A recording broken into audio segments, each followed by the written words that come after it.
방송에서 제공하는 부동산 정보는 투자 판단에 대한 조언입니다. 방송에서 제공하는 부동산 물건의 가치, 가격 상승 및 가격 하락에 대해서는 방송사에서 보장하지 않습니다.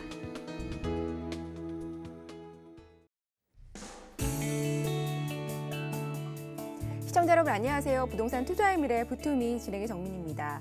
경기도 고양시 창릉동과 부천시 대장동이 3기 신도시로 추가 확정이 되었습니다. 정부의 주택 안정화 정책이 목표를 이룰 수 있을지 많은 분들이 주목하고 있는 것 같습니다. 자, 오늘 이 시간에는 3기 신도시에 관련된 내용을 다루도록 하겠습니다. 뿐만 아니라 주목하면 좋을 만한 재개발 지역까지 소개해드리니까요. 오늘 이 시간 함께 하시면서 좋은 정보 가져가시길 바랄게요. 궁금한 점 있으시면 언제든지 저에게 전화, 문자 주시면 되겠습니다. 전화번호 보여드리겠습니다. 02-3153-2663번이고요. 그리고 문자는 013-3366-0110번입니다. 자, 그럼 오늘 부투미 힘차게 시작해 보겠습니다.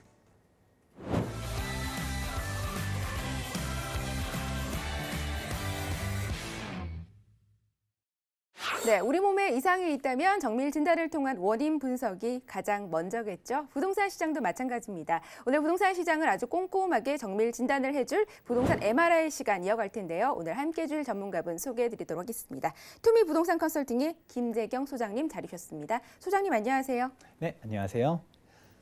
시청자 여러분 반갑습니다. 당신의 부동산 주치 김재경 소장입니다. 정부의 각종 부동산 대책들 어떻게 움직이게 되는지 궁금하시죠? 앞으로 꼼꼼하게 나아갈 수 있도록 제가 하나씩 짚어봐 드리도록 하겠습니다. 네, 요즘처럼 여러 가지 정책이 나올 때는 주치의님의 정확한 진단이 무엇보다 꼭 필요하지 않을까라는 생각이 듭니다. 자, 오늘도 함께 해보도록 할게요. 자, 오늘의 부동산 MRI 응급 환자 확인해 보겠습니다. 화면으로 보여주시죠. 네, 바로 3기 신도시 발표입니다. 아, 맞아요. 지금 요즘 뉴스를 꽉 채우고 있는 게 바로 3기 신도시가 아닐까라는 생각이 드는데요. 여러 가지 많은 분들도 이 부분 때문에 고민을 하고 계신 분들도 계세요. 부동산 시장에 좀 영향 미치지 않을까라는 생각이 드는데 어떤가요? 아무래도 이렇게 공급이 많이 나오다 보면 사람들이 우려하는 것과 같이 영향이 없을 수는 없죠. 이렇게 영향이 있는데 하지만 우리는 꼼꼼하게 봐야 되지 않습니까? 영향이 심한 데들도 있고 덜한 데도 있고 아예 없는 데들도 있고 이런데 이런 부분에 대해서 하나씩 정확하게 알아보는 게 중요하다고 할 수 있습니다. 네, 맞습니다. 좀 정확하고 꼼꼼하게 살펴보는 게 필요할 것 같아요. 무조건 언론에 조금 휩싸이는 것보다는 오늘 정확한 진단을 여러분들과 함께하면 좋을 것 같습니다. 자, 우선은 3차 발표였습니다. 1차, 2차 발표가 있었고 이번에는 3차 발표로 이제 확정이 되었는데요. 좀 구체적으로 설명해 주시죠.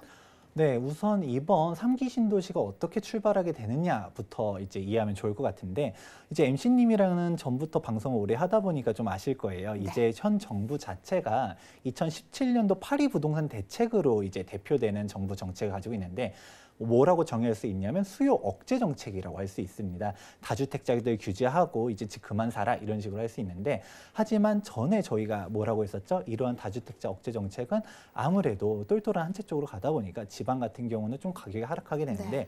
중심지 서울 같은 경우는 많이 올라간다는 얘기를 했었을 겁니다. 그렇죠. 결국은 양극화라는 말씀을 주셨고 그 방향대로 좀 진행이 되고 있는 상황이에요. 네, 저희가 얘기했었던 것 같이 얘기하셨잖아요. 방금 전에 양극화가 된다. 2018년도 부동산 시장 여러분들 잘 기억하시고 계실 겁니다. 서울 부동산 가격은 정말 폭등이라고 할 정도로 엄청나게 많이 올랐어요. 그렇다 보니까 정부는 이제 비판에 이제 맞이하게 됐습니다. 수요 억제 정책이 아니라 공급 대책이 필요하다 이런 얘기들을 듣다 보니까 바로 2018년도 9.13 부동산 대책을 나오면서 이제 우리가 경기도권에 30만 세대의 공급을 하겠다 이런 얘기를 했었습니다. 그러고서 실질적으로 1차 발표가 나온 게 바로 이어서 9월 21일에 3만 5천 세대를 발표했고요. 2차 발표가 그해 12월에 했었고 마지막 3차 발표가 이번에 한 거였었습니다. 네, 말씀처럼 수요 억제 정책만으로는 좀 한계가 있기 때문에 결국은 30만 호를 공급하겠다라고 정부가 말을 했습니다. 그래서 1차, 2차, 3차까지 지금 발표를 한 상황인데요. 좀 구체적으로 어떤 내용들이었는지 설명을 좀 해주시죠. 네, 보시게 되면 1차 발표 같은 경우는 실질적인 그 규모는 되게 작습니다. 3만 5천 세대가 나왔는데 그것도 보시게 되면 택지 지구는 되게 많지만 중소규모 택지가 많습니다. 그렇다 보니까 여기 1차 발표 같은 경우는 그래도 첫 스타트를 끊었다. 이게 유의미하다라고 볼 수 있고요. 이제 본격적인 이제 3기 신도시는 2차 발표 때 나오게 되었습니다. 2차 발표 같은 경우는 이제 세대수도 많았고요. 아무래도 공급이 좀 부족한 거 아니냐, 이 정도로 되겠냐라는 비판을 이제 받았다 보니까 아무래도 큰 이제 3기 신도시다라고 할 만한 규모의 이제 택지들이 나왔는데 크게 4가지가 나왔습니다. 남양주, 왕숙지구, 그리고 하남 교산, 인천 계양, 그리고 과천 이렇게 4가지가 나왔는데 남양주 왕숙 같은 경우는 이 하나만 하더라도 6만 6천 세대의 어마어마한 규모가 나왔었습니다.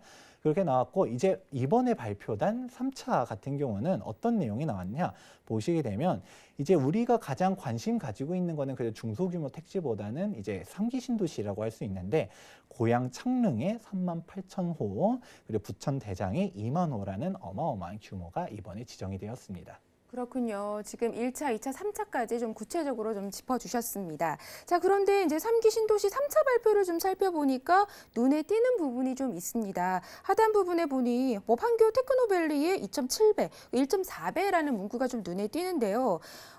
단순히 잠만 자는 베드타운이 아니라 이 자족 기능을 넣겠다라고 정부가 발표를 한 것으로 알고 있습니다. 자, 이 내용 어떤가요?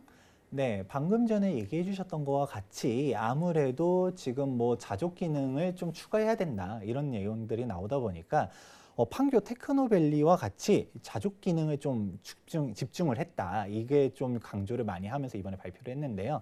기존 신도시들 대비 2배 수준의 자족 기능이라고 합니다. 구체적인 수치로 보면 이해가 빠를 것 같은데 제일 판교 테크노밸리의 2.7배가 고양 창릉이 조성이 되고요. 그리고 부천 대장 같은 경우는 이제 제일 판교 테크노밸리의 1.4배로 이렇게 어마어마한 규모가 된답니다. 이제 용지 면적으로만 따지면 창릉 같은 경우는 135만 제곱미터나 된다라고 해요. 네, 자족 기능을 갖춘다는 건 굉장히 좋은 점 아닌가요? 맞습니다. 이제 자족 기능을 추구했다라는 걸로 인해서 사실 좀 우리가 단순히 베드타운이 아니라 이제 실질적인 그 자체로서 이제 활동할 수 있는 도시를 만들겠다라고 할 수 있는데요.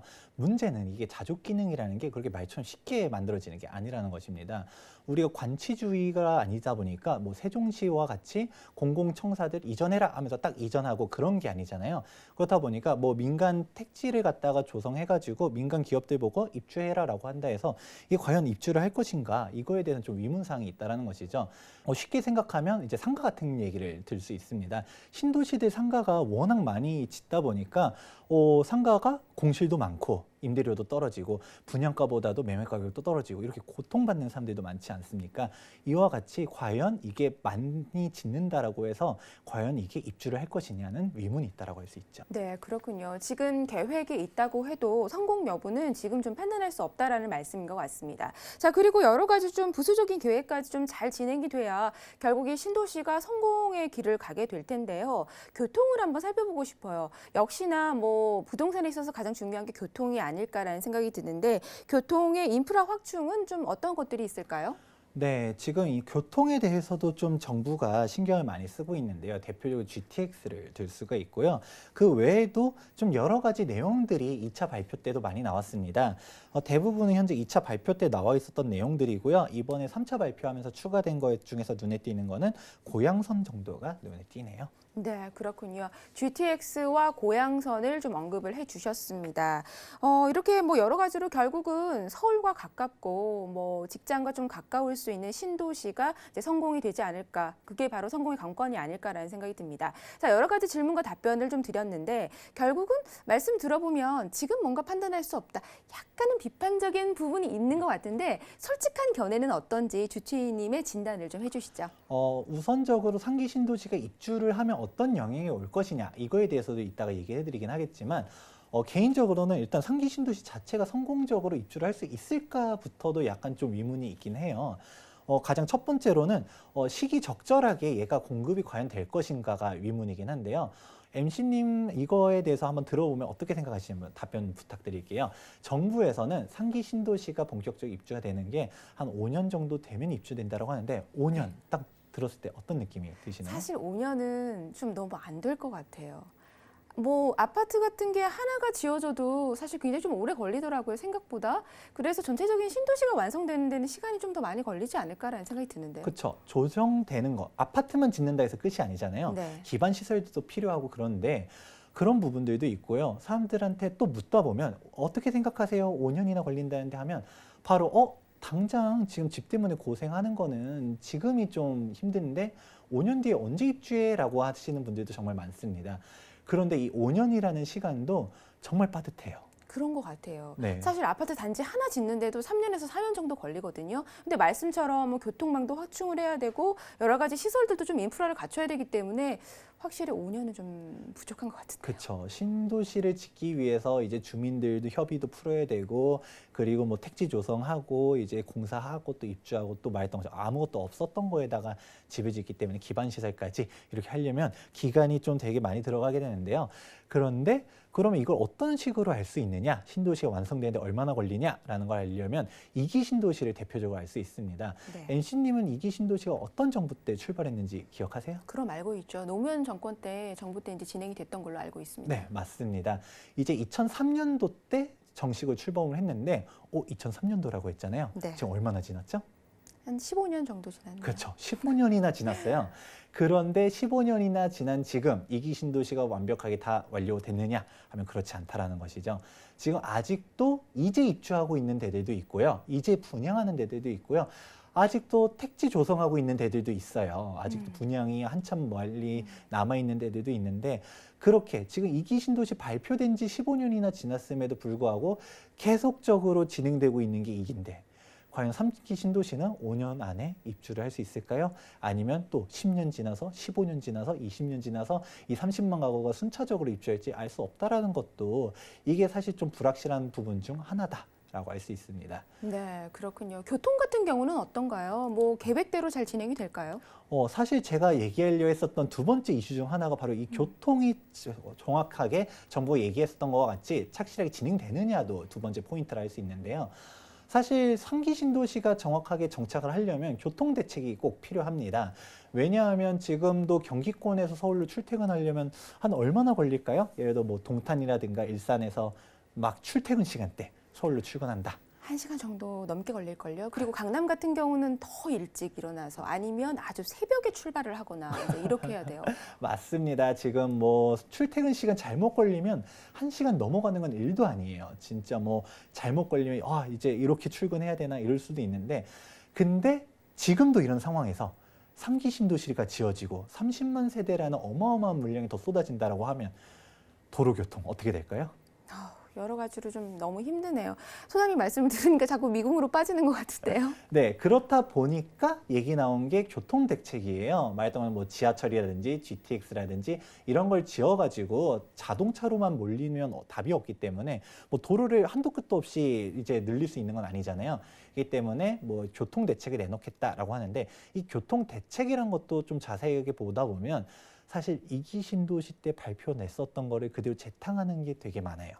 근데 2기 신도시 발표된 지 얼마나 됐다 했죠? 15년이 됐죠. 15년 동안 했는데 삽도 못 들고 있었죠? 3기 신도시도 똑같이 될 수 있다라는 게 참 우려스럽다라는 것 중 하나예요. 그렇게 되면 3기 신도시는 만들었어요.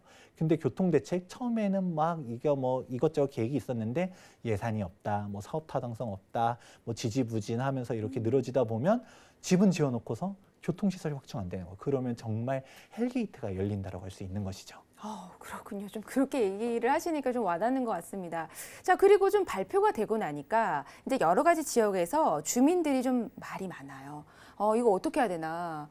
우리도 대책을 좀 세워달라라고 하는 지역민들이 굉장히 많은데 이런 점들은 어떨까요? 맞아요. 지금 그것도 정부가 극복해야 되는 세 번째 포인트 중 하나입니다. 지금 뭐 당장 언론 뉴스 보다 보면 일산이라든지 뭐 1기 신도시 중에서는 일산이 대표적이고요. 2기 신도시들 중에서도 우리 다 죽으라는 얘기냐. 정부가 지금 2기 신도시 교통대책이나 확충해야 되지 왜 3기 신도시를 발표하냐라고 하면서 얘기를 하고 있다는 것이죠. 왜냐하면 사실 가장 직격탄을 받는 게 2기 신도시거든요.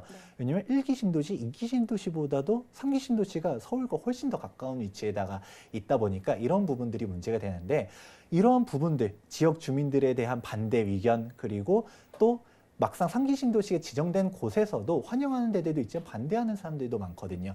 이걸 정부가 잘 극복해 나가면서 어떻게 빠르게 추진하느냐 이것도 세 번째 포인트라고 할 수 있습니다. 네, 그렇군요. 크게는 한 3가지 정도로 나뉘어주셨습니다. 여러 가지 난관이 많습니다. 이런 것들을 잘 헤쳐나가고 잘 극복을 해서 부동산 시장이 좀 안정화될지 정말 궁금합니다. 안정화가 될 수 있을까요? 어떤가요?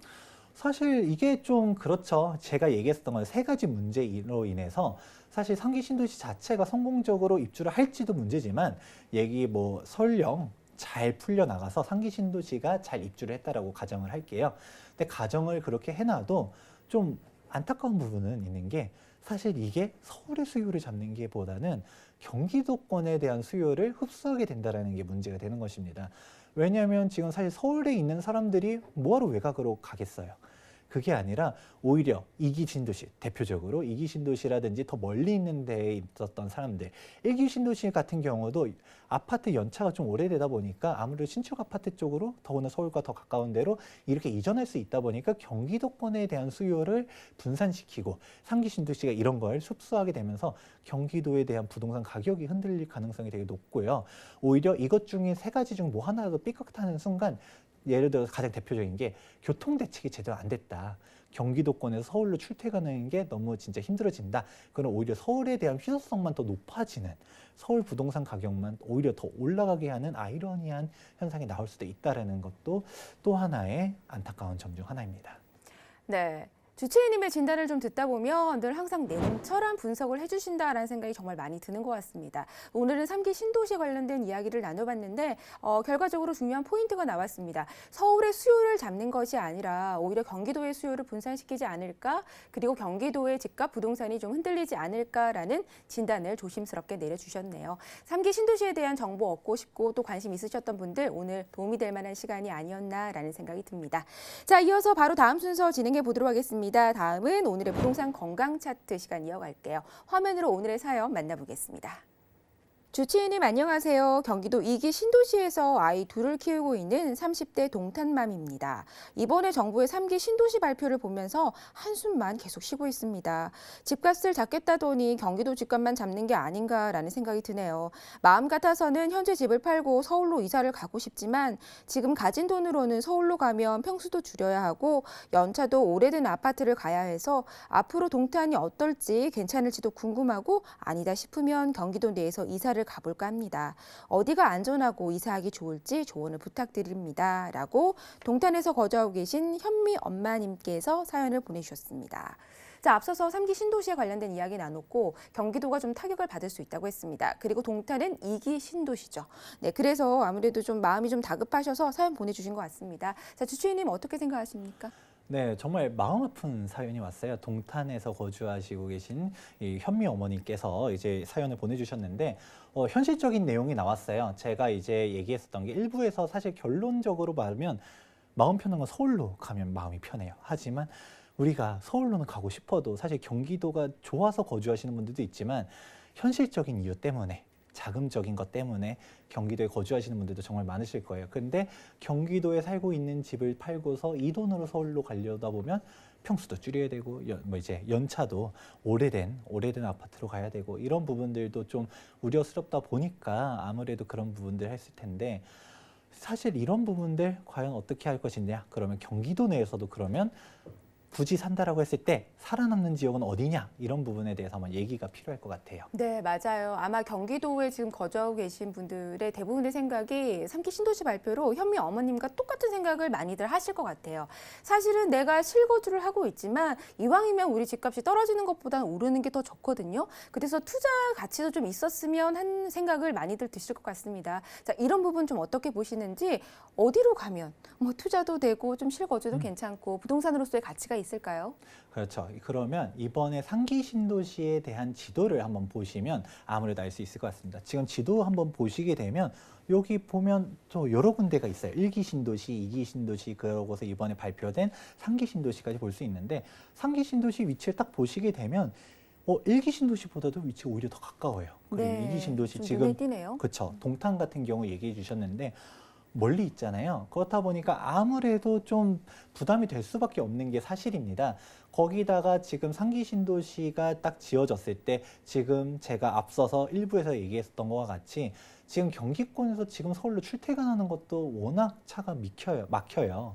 그런데 여기서 30만 세대가 더 지어진다라고 하면 와, 한숨만 나오죠. 네. 그렇다 보니까 여기서 큰 타격 받는 게 아무래도 지금 뭐 일산 같은 경우도 말이 많이 나오고 있고요.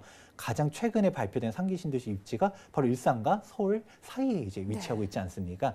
그렇다 보니 일산에서도 들고 일어나고 있고, 그리고 동탄과 같이 2기 신도시들도 한숨이 나오고 있는 상태인데, 지금 이런 부분들 정말 답답할 거예요. 아마 시청자분들도 그렇고. 네, 맞아요. 뭐 경기도 일산 같은 경우는 이제 일산에서 서울로 가는 그 길목에 새롭게 또 신도시가 세워지니까 아무래도 교통 부분에 있어서 많은 분들이 말씀처럼 보다 더 서울과 가깝기 때문에 참 큰 걱정들 하고 계실 것 같은데요. 뭐 이 부분 어떻게 하면 좋을까요?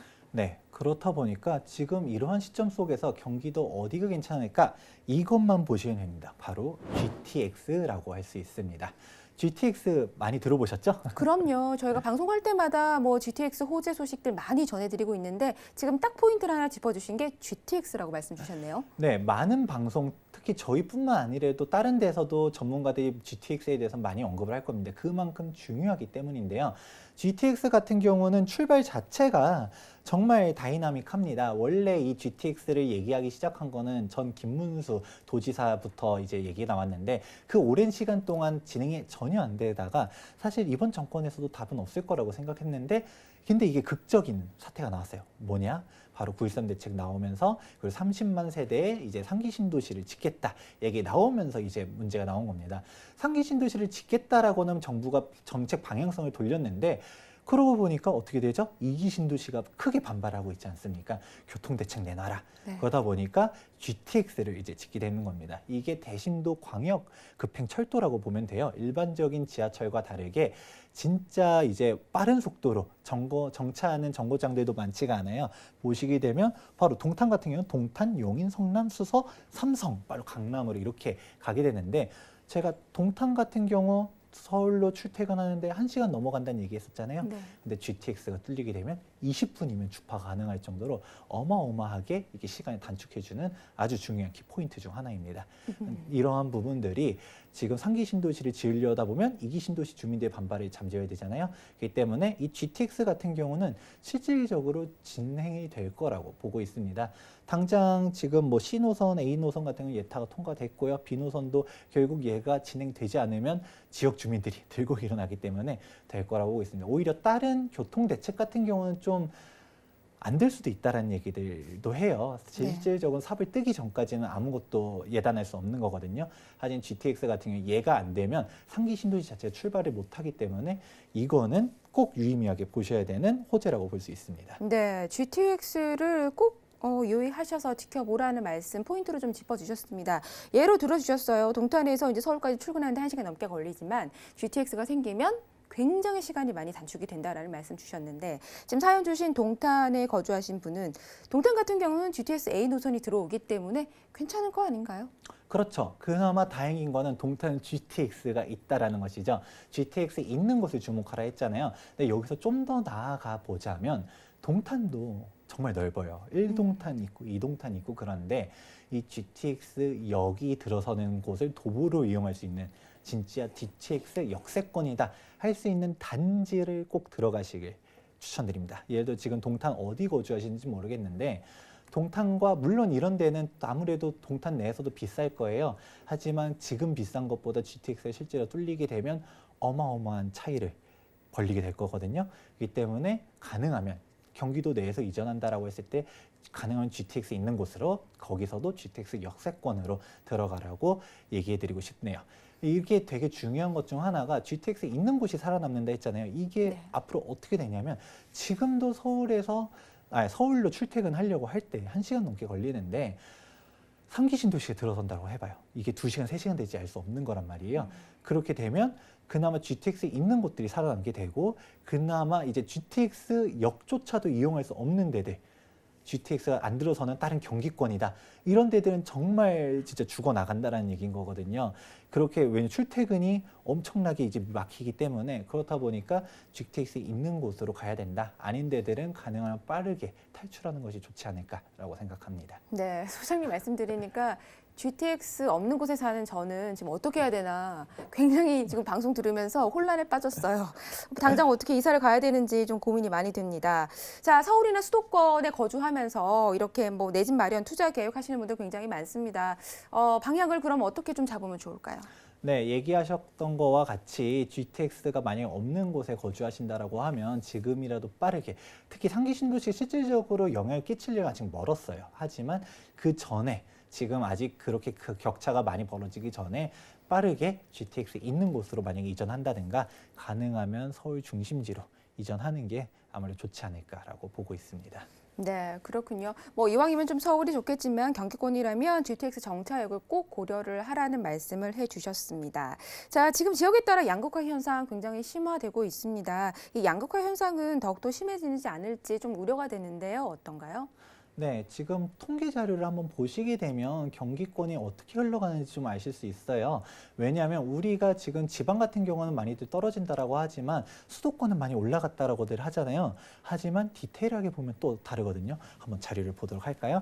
보시게 되면 2018년도 수도권 아파트 가격 상승률이에요. 2018년도 가격들 많이 올랐다라고들 하잖아요. 네. 그런데 경기도를 보게 되면 올라간 데들도 있지만 떨어진 데들도 네, 있어요. 하락한 곳도 꽤 보이네요. 지금 서울 같은 경우는 서울 평균 14% 올랐어요. 근데 경기도만 놓고 봤을 때 성남, 광명 같은 경우는 서울보다도 더 올랐어요. 하지만 반대로 떨어지는 데들도 있다라는 거, 남들 다 올라갔을 때 경기도도 명암이 극심하게 갈린다는 얘기 했어요. 예를 들어 똑같은 일기 신도시 중에서도 분당 같은 경우는 계속 가격대가 올라갔지만 일산 같은 경우는 좀 많이 암울하잖아요. 그런 상태가 좀 많이 있었던 것이고 지금 그리고 많이 좀 유의미한 것 중 하나가 좀 재밌어요. 보시게 되면 가장 많이 하락한 데가 어디죠? 네, 평택이네요.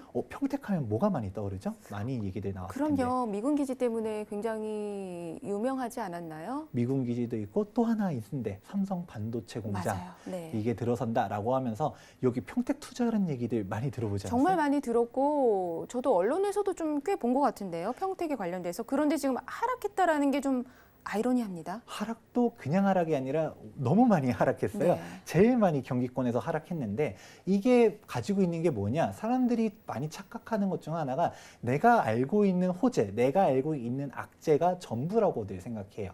사람들이 평택 물론 이제 뭐 미군 기지 대규모로 조성하고 그거에 대한 수요라든지 삼성 반도체 공장에 입주하는 게 이게 악재는 아니잖아요. 호재죠. 그런데 문제는 이거를 넘어설 정도로 공급이 너무 많았다.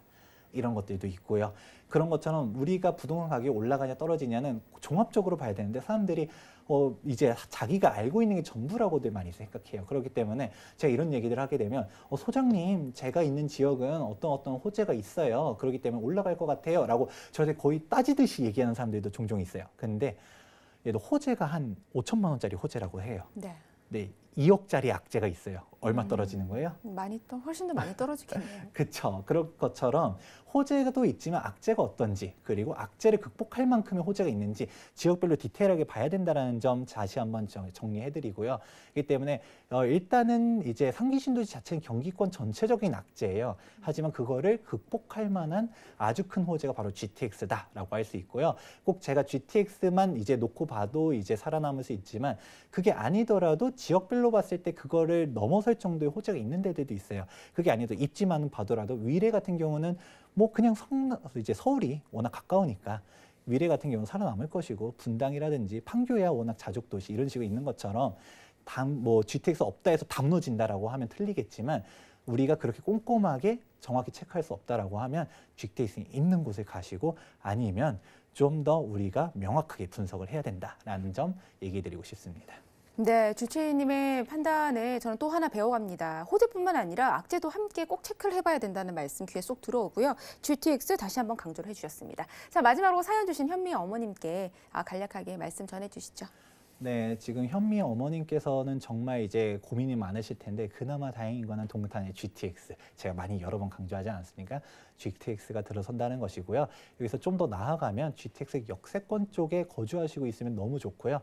만약 아니라고 하면 가능하면 여유가 된다면 좀 그런 쪽으로 가는 게 좋지 않을까라고 조언 드려봅니다.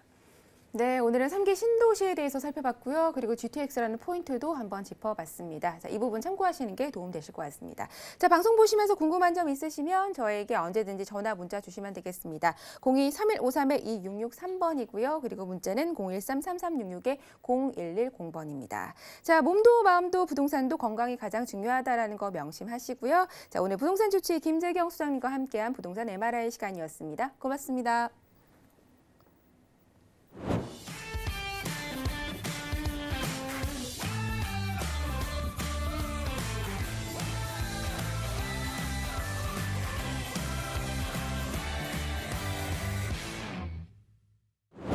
여러분은 지금 부동산 투자의 미래와 함께하고 계십니다. 저희가 방송을 통해서 다양한 정보를 제공해드리고 있습니다. 저희가 제공해드리는 정보는 투자 판단에 대한 참고 자료일 뿐입니다.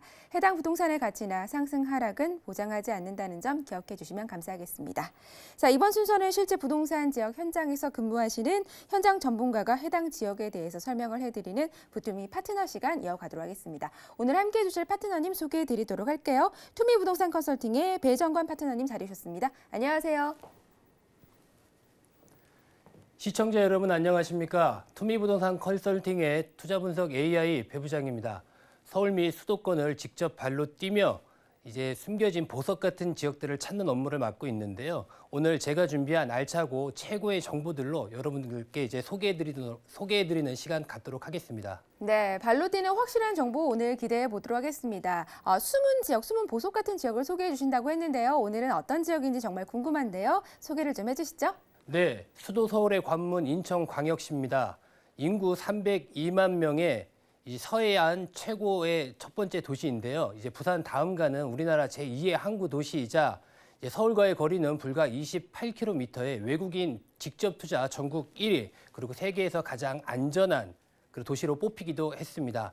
인천항의 확장과 인천국제공항의 개항, 인천 지하철의 개통, 그리고 인천 아시안게임의 성공 개최 등 인천은 끊임없이 진화하고 발전하고 있었습니다. 네, 사실 서울과는 거리가 그렇게 멀지도 않은데 그동안은 조금 소외되어서 부동산 투자에 있어서는 주목을 좀 받지 못했던 것 같은데요. 그 이유가 있을까요? 네, 맞습니다. 부동산 투자 입장으로 보면 이제 두 가지 큰 요인으로 나눠볼 수가 있는데요. 그 첫 번째 요인은 서울과의 접근성이 열악했다입니다. 우리가 흔히 아파트 값의 척도는 이 강남과의 거리이다라고 얘기를 하는데요. 직선 거리로 놓고 보면 수원보다 더 가까운 이 인천이 기존 노선의 과부하와 신규 교통망의 부재로 인해서 저평가를 받고 있었습니다. 그리고 그 두 번째 이유로는 인천도시개발공사의 부채입니다. 이 과도한 개발 계획과 탁상 행정으로 적자가 쌓여 있었고요. 기존 구도심의 이 기반 시설 비용에 대한 예비 편성이 되는 예산들을 편성을 잘 하지 못해서 악순환이 계속되었다 할 수 있겠습니다. 네, 아주 간단한 설명 잘 들어봤습니다. 자, 그렇다면 이제 인천광역시 재개발 소액 투자에 주목을 해야 되는 이유, 그 방법에 대해서 좀 설명을 들어야 될 텐데요. 이러한 악재를 뚫고 우리가 투자해야 되는 데는 이유가 있을 것 같은데요. 뭔가요? 네, 인천광역시의 투자 포인트는 내부적인 성장 동력과 외부적인 반사 이익으로 나눠볼 수 있는데요. 현재 인천은 대표적인 비규제 지역의 투자처입니다. 이번 3기 신도시가 발표가 추가로 되었습니다. 3기 신도시가 추가로 발표되는 이 시점에 공급 과잉에 대한 우려가 지금 나타나고 있고 3기 신도시를 비롯한 비규제 지역 내에서도 이제 옥석 가리기가 필요한 시점입니다. 이 문재인 정부는 이번 서울 부동산을 중심으로 규제 지역에 대한 압박을 이제 가속화를 시켰고 거기에 비춰 광명, 과천, 성남, 하남, 구리 등 압박에 대한 규제를 받지 않는 지역들까지 모두 다 규제 지역으로 묶이면서 이 투자자들에 대한 이 부동산 유동 자금들은 새로 흘러 들어갈 투자처를 찾고 있었습니다. 이러한 시점에 인천광역시는 이 지하철 연장 사업과 GTX B 노선의 개통과 더불어서 서울과의 접근성이 대폭 향상이 되고 있었는데요. 그러면서 이제 투자자들에 대한 그 많은 관심을 주목을 받게 되었고 그리고 투자 성적도 기대 이상을 보여주었습니다. 그래서 현재 지금 인천은 각광받고 있는 비규제 지역의 투자처 중에 하나이다라고 생각을 해주시면 됩니다. 그럼 이제 내부적인 요인을 설명을 드리겠습니다. 2018년 주택산업연구원에서 발표한 전국 17개 시도 아파트에 관한 공급량인데요. 17개 시도 중에 공급 부족은 딱 4곳이 있습니다. 그중에 인천광역시가 들어있다는 것에 주목해 주셔야 됩니다. 네, 인천광역시가 공급 부족이라는 자료를 지금 확인을 해봤는데요. 자, 그렇다면 그 넘치는 수요는 어디서 나오는 건가요? 그 수요의 근간은 높은 고용률에 있는데요. 인천광역시는 7대 도시 평균, 전국 평균을 넘어 2018년 63.3%라는 기록적인 고용률을 이제 자랑을 하게 됩니다. 이 고용률이 높다라는 것은 성장 가능 인구가 넓고 깊게 포진되어 있어 도시의 잠재력이 높다라는 걸 표현할 수 있습니다. 네, 수치로 살펴보니까 정말 고용률이 굉장히 높은 부분 같습니다. 자, 그러면 다양한 직업군이 좀 분포를 하고 있을 것 같은데요. 이 부분에 대해서 좀 자세하게 설명을 부탁드릴게요. 네, 동북아 물류의 플랫폼 인천, 그 직업 분포도 다양한데요. 우선 산업단지 및 중소기업 그리고 이 관광 산업에 종사하시는 분들이 크게 두드러집니다. 그 종사자들만 합쳐도 130만 명에 육박하고요. 현재 지어지고 있는 이 6개 산업단지가 완공이 되어 고용 인원을 늘린다고 하면 인천의 고용 시장은 훨씬 더 풍성해질 것으로 예상이 됩니다. 네, 잘 들었습니다. 인천하면 경제 자유구역인 송도와 청라, 영종을 좀 빼놓을 수가 없는데요. 전국 경제 자유구역 중에 외국인 직접 투자 비율이 굉장히 높다고 합니다. 그 설명을 좀 부탁드릴게요. 네, 2018년 인천은 외국인 직접 투자 FDI 누적 신고 금액이 14조 원에 육박했는데요. 새만금, 부산 진해, 동해안권 등 전국 8개 경제 자유구역 중에 압도적 1위를 하게 됩니다. 전체 외국인 투자 금액 중에 68%에 해당하는 금액이었는데요. 그중 경제자유구역 중에 송도와 청라는 이제 성공 사례로 손꼽히면서 인천도시개발공사의 부채 해소에 큰 기여를 하게 됩니다. 또 다른 경제자유구역인 영종 하늘도시는 인천국제공항을 배후에 두고 중점적으로 육성한 곳이었는데요. 그간 외국인 투자가 지지부진한 것은 사실이었습니다. 그러나 인천광역시는 인천도시개발공사의 그 기존 개발 계획을 전면 수정을 하고 외국인 전용 복합 리조트, 카지노 사업에 집중을 하게 되죠. 그래서 부진한 성적을 타개할 돌파구로 삼고 있습니다. 네, 성공 사례들을 좀 살펴봤습니다. 자, 최근에는 인천이 좀 뜨고 있는 이유가 서울과의 접근성이 훨씬 더 좋아지고 있기 때문이라고 들었는데요. 이 내용을 좀 구체적으로 설명해 주시죠. 네, 인천 부동산이 들썩이는 이유 중에 가장 큰 이유는 바로 이 교통망의 확대입니다. 서울과 인천을 잇는 가장 짧은 고속도로는 바로 이 경인 고속도로인데요. 이 경인 고속도로는 이제 고속도로로서의 기능을 상실한 지 오래되어 대체제의 필요성이 절실한 시점이었습니다. 그래서 인천광역시는 이 경인 고속도로 지화 사업을 국책 사업으로 전환하는 데 성공을 했고요. 국토해양부와 함께 조속하게도 긴밀하게 협조해서 2028년 완공을 목표로 진행을 하고 있습니다. 네, 경인고속도로는 저도 가끔 이용을 하는데 굉장히 많이 밀립니다. 자, 그런데 굉장히 반가운 소식이네요. 지하화 사업이 진행이 된다고 하니까 많은 분들에게 좀 희소식이 아닐까라는 생각 듭니다. 자, 또 다른 교통망 확대는 어떤 것들이 있을까요? 네, 다음은 서울 지하철의 연장 사업인데요. 표를 함께 보시겠습니다. 우선 서울 2호선에 관한 인천 연장 사업입니다. 서울시는 신정동에 있는 차량 기지를 인천 청라로 이전하는 조건으로 인해서 지하철 연장 사업을 논의하고 있는데요. 2019년 상반기에 사전 타당성 조사를 완료할 예정이고 2030년까지 완공될 예정입니다. 완공이 된다고 하면 7호선 예정역인 이 청라에서 2호선 홍대 입구역까지 환승 없이 31분 만에 주파가 가능하다고 하니 기대가 크고 있습니다. 네, 2호선 연장 소식 들어봤습니다. 또 다른 호재 소식 있다고 들었는데요. 네, 다음은 서울 5호선 인천 연장 사업입니다. 2호선과 마찬가지로 서울시는 방화동에 있는 차량 기지 이전을 조건으로 논의가 되고 있는데요. 완공된다고 하면 이 김포를 지나 인천 검단 도시를 경유하게 될 것입니다. 완공이 된다고 하면 여의도, 광화문 등의 회사를 둔 직장인들의 많은 수요가 예상이 되는데요. 다만 서울시는 이 방화동에 있는 차량 기지 이전과 함께 건설 폐기물 처리장도 동반 이전한다는 입장이라 현재는 답보 상태이고 장래 여건 변화 등에 따라 재추진될 예정입니다. 또 서울 7호선 인천 연장 사업이 있습니다. 기존 노선의 종점인 부평구청역이죠. 이 구역부터 청라국제도시역까지의 연장 사업을 얘기하는데요. 확정된 사업이라 2027년에 완공될 예정입니다. 완공이 된다고 하면 이 강남 및 서울 핵심 지역으로의 이동이 손쉬워질 예정입니다. 자, 마지막으로 공항철도와 9호선의 직결 연장 사업인데요. 이 공항철도를 이용하는 인천 시민들의 이 강남 접근성의 제고를 위해서 진행하고 있는 사업입니다. 확정된 사업이라 2019년 상반기에 차량 구매를 발주할 예정이고 2021년에 완공될 예정입니다. 새로운 노선을 만드는 것이 아니라 기존 노선에서 간단히 선로 수정만 하면 완결될 수 있는 사업이라고 하니 인천 시민들의 기대가 큽니다. 그 밖에도 인천시가 검토 중인 주요 신규 철도 현황인데요. 인천과 수원을 잇는 수인선을 토대로 해서 광명까지 연결하는 사업도 지금 논의가 되고 있습니다. 그 중간에 4호선에 관한 이 환승과 그리고 이 분당선에 관한 연결도 논의가 되고 있고요. 그래서 인천시는 지금 현재 전국 철도망을 다 아우르는 각종 이슈들이 내재되어 있다라고 보시면 되겠습니다. 네, 교통 호재 소식 좀 살펴봤습니다. 지금 말씀해 주시는 것만 들어도 굉장히 많은 것 같아요. 경인고속도로 지하화 사업도 있고요. 그리고 2호, 7, 9호선 연장 사업뿐만 아니라 직결 운행 등의 아주 굵직한 호재들이 많이 있습니다. 자, 그런데 지금 대한민국의 가장 큰 이슈 그리고 일부에서도 많이 다뤘던 게 바로 GTX인데요. 이 인천의 경우는 GTX B 노선이 경유하는 정류장이 있는 걸로 알고 있습니다. 교통 호재 소식에서 GTX는 말씀을 안 해주셨는데 특별히 숨기신 건가요? 아니면 빼신 건가요? 네, 맞습니다. 오늘 제가 소개해드릴 재개발 소액투자 지역이 바로 GTX B 노선의 수혜 지역인데요. 우선 노선도를 한번 보시겠습니다. 2025년 완공을 목표로 달리고 있는 이 GTX B 노선은 인천의 송도, 인천시청 그리고 부평역 3개의 노선을 가지고 있습니다. 완공이 된다고 하면 10분대에 이제 서울역까지의 진입이 가능한데요. 그리하여 오늘 제가 말씀드린 이 각종 지하철에 관한 연장 사업과 GTX B 노선까지 한 장의 지도로 표현을 하면 다음과 같습니다.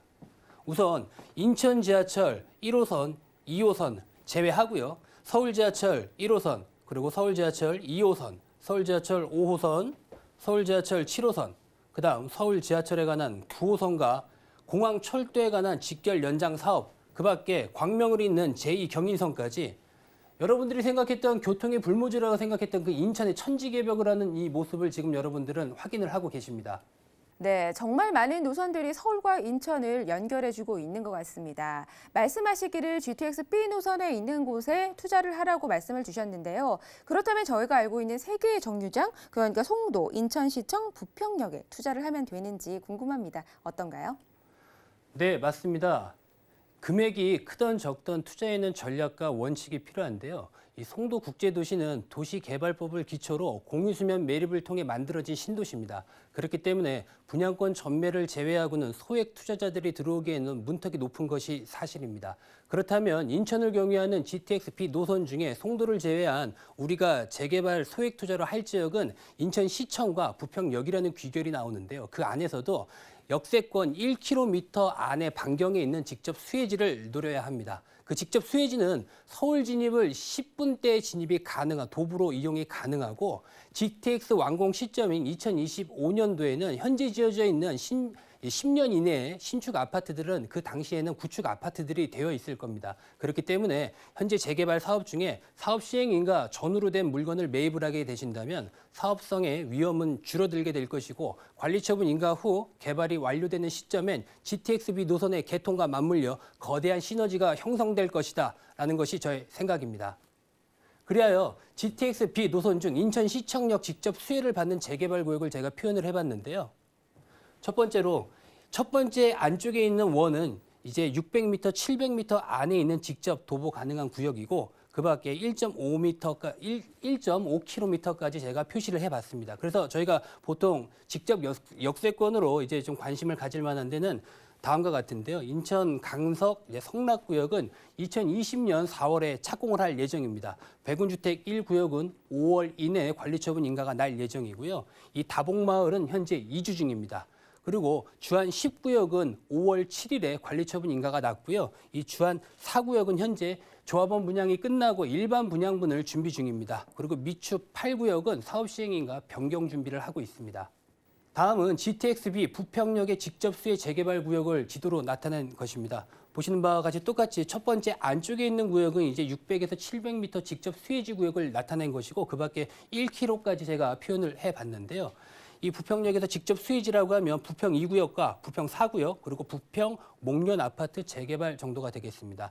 1km까지 확대를 한다고 하면 지도에 표시되어 있지는 않지만 여기에 나와 있는 신촌구역까지라고 말씀을 드릴 수가 있죠. 부평 2구역은 현재 종전자산에 관한 감정평가가 진행 중이고요. 부평 4구역은 현재 4월에 관리처분 인가가 나서 지금 이주 준비를 하고 있습니다. 그리고 부평 목련 아파트 재개발은 현재 이주 중입니다. 그리고 1km권까지 있는 신촌구역 재개발은 현재 시공사 선정이 완료가 됐습니다. 네, 지도를 바탕으로 꼼꼼한 설명을 잘 들었습니다. 자, 그렇다면 추천해 주신 지역에 또 다른 호재 소식은 없을까요? 네, 지역 내 다른 호재를 정리하면 다음과 같습니다. GTXB 인천시청역 인근의 대형 개발 호재인데요.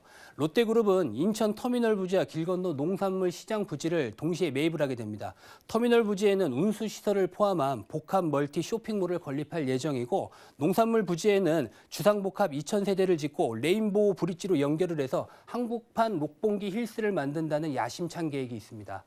또 다른 역인 GTXB 부평역 인근의 대형 개발 호재인데요. 42만 7천 제곱미터의 인천광역시 부평구에 있는 공여지역입니다. 부평에 있는 미군기지 캠프마켓을 공원화한다는 내용이고요. 2022년 반환을 앞두고 토지정화 작업이 진행 중입니다. 이 토지정화 작업이 이제 완료가 되고 나면 인천 부평역은 인천 지하철 1호선과 서울 지하철 1호선, GTX-B 노선까지 한 역세권과 공세권까지 함께해서 이제 더욱 완벽한 투자처로 거듭날 예정입니다. 네, 인천광역시에 대한 꼼꼼한 설명과 호재 소식까지 잘 들어봤습니다. 인천에 대한 이해가 좀 필요하신 분들이 계실 것 같아서 찾아가는 리포터 오영미 리포터가 현장을 다녀왔다고 합니다. 화면으로 함께 만나보시죠. 사람과 자연의 도시 인천국제공항과 인천항 그리고 풍부한 인프라를 갖춘 동북아 산업과 물류의 중심 첨단 산업 클러스터와 글로벌 기업을 품은 대한민국의 성장 동력 인천광역시입니다. 안녕하세요. 핵심 투자처를 찾아가는 리포터 오영미입니다. 오늘은 서울에서 가장 가까운 광역시이자 국제 허브 도시의 그 위상이 높아지고 있는 인천에 대해서 알아보고자 합니다. 인천광역시의 다양한 호재와 변화의 모습들을 저와 함께 알아보시죠. 지금 출발하겠습니다. 인천에서 가장 우수한 학군 GTX-B 노선 정차역으로 기존 인천 1, 2호선과 더불어 트리플 역세권으로 거듭날 예정인데요. 서울역까지 단 18분 안에 도착할 수 있는 인천의 중심지 중 한 곳입니다. 실제 거주하기에 위태로운 마을은 적막하기에 이를 데 없습니다. 다닥다닥 붙어있는 이 수십여 채의 집들은 외벽이 허물어지고 도심의 중심지라고 믿어지지 않을 만큼 을씨년스러운 분위기마저 감도는데요.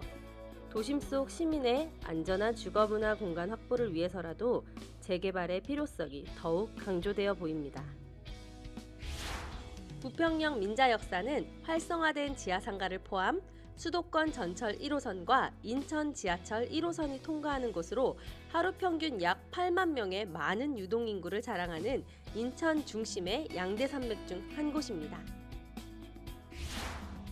송도국제도시는 인천국제공항의 배후로 지어지는 경제자유구역이며 약 40조 원의 민간 자본 조달로 지어지는 세계 최대 규모의 민간 도시개발 사업입니다. 인천 내항은 1883년 10m의 조수간만의 차를 극복하고 열린 바닷길입니다. 인천시는 인천 내항 마스터 플랜을 발표하고 해양 관광 특구로 개발하려 합니다. 인천 시민과 함께 만들어질 활력 넘치는 해양 친수도시 미래의 인천항을 우리 함께 그려보시는 건 어떨까요? 인천대교는 인천국제공항이 있는 영종도와 인천 경제자유구역인 송도국제도시를 잇는 최대 6차로의 21.38km의 고속도로로 세계 최고, 최신 두목기술을 총동원하여 만들어졌습니다. 높은 고용률과 지속 성장 가능한 어마어마한 잠재력을 지닌 원조 대도시 인천. 비상하는 플라이 인천, 숨은 보석 같은 부동산 투자처를 찾는 우리 시청자 여러분들께 추천드리겠습니다. 지금까지 부동산 성공 투자의 미래 찾아가는 리포터 오영미였습니다. 네, 사업성과 미래 가치가 뛰어난 인천광역시에 대한 설명 아주 잘 들었습니다. 자, 그럼 파트너님께 마지막으로 인천광역시에 대한 정리 좀 부탁드리겠습니다. 네, 정리를 해보면 다음과 같습니다. 그간 인천도시개발공사에 부채가 쌓여 있었고 기존 구도심의 기반시설에 관한 개선이 미흡했습니다. 자연스럽게 재개발에 대한 사업도 적었고요. 그러나 이제 인천광역시는 인천국제공항 및 경제자유구역의 성공으로 지자체의 적자가 일부분 해소가 되었고 서울과의 접근성이 대폭 개선되었습니다. 그리고 기존 구도심 내 신규 아파트의 공급이 절대적으로 부족한 상황에서 이번 정부의 강력한 규제로 인해서 이 시장에 이제 표류하고 있는 유동 자금들이 인천광역시로 자연스럽게 흘러들어와 시장을 뜨겁게 하고 있다라고 해석을 해주시면 됩니다. 그렇다면 왜 인천 재개발 투자인가에 대해서 다시 한번 요약 정리를 해드리겠습니다.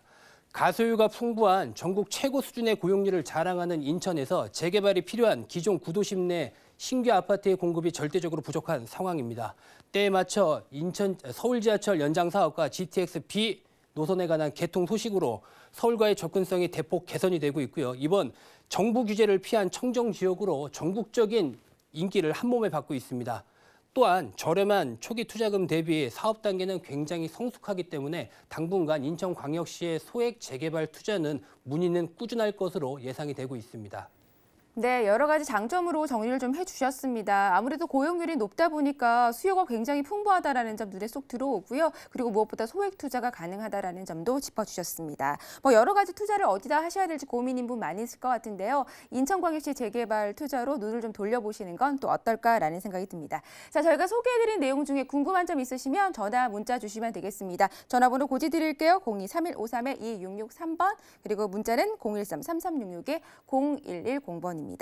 자, 그리고 보다 더 자세한 내용을 알고 싶으시면 저희가 세미나를 개최합니다. 저희가 개최하는 세미나에 참여해 보시는 것도 좋은 방법이 될 것 같습니다. 자, 수도권 5천만 원으로 소액 투자 어렵지 않아요 라는 주제로 6월 13일 목요일 오후 4시에 진행됩니다. 선착순 30명이라고 하니까요. 서둘러서 전화, 문자로 접수 주시면 되겠습니다. 자, 오늘 2부 함께해 주신 전문가님과는 여기서 인사를 드려야겠습니다. 자, 오늘 좋은 말씀 감사합니다. 저희가 방송을 통해서 다양한 정보 제공해드리고 있습니다. 저희가 제공해드리는 정보는 투자 판단에 대한 참고 자료일 뿐입니다. 해당 부동산의 가치나 상승 하락은 보장하지 않는다는 점 기억해 주시면 감사하겠습니다. 자, 어느덧 마칠 시간입니다. 저희 오늘도 1시간 동안 힘차게 달려왔습니다. 다음 이 시간에도 보다 더 알찬 내용으로 여러분 찾아뵐게요. 저희는 여기서 인사드리겠습니다. 시청해 주신 여러분 고맙습니다.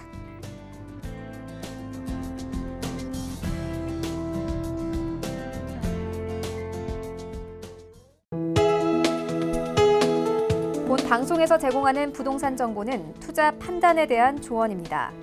방송에서 제공하는 부동산 물건의 가치, 가격 상승 및 가격 하락에 대해서는 방송사에서 보장하지 않습니다.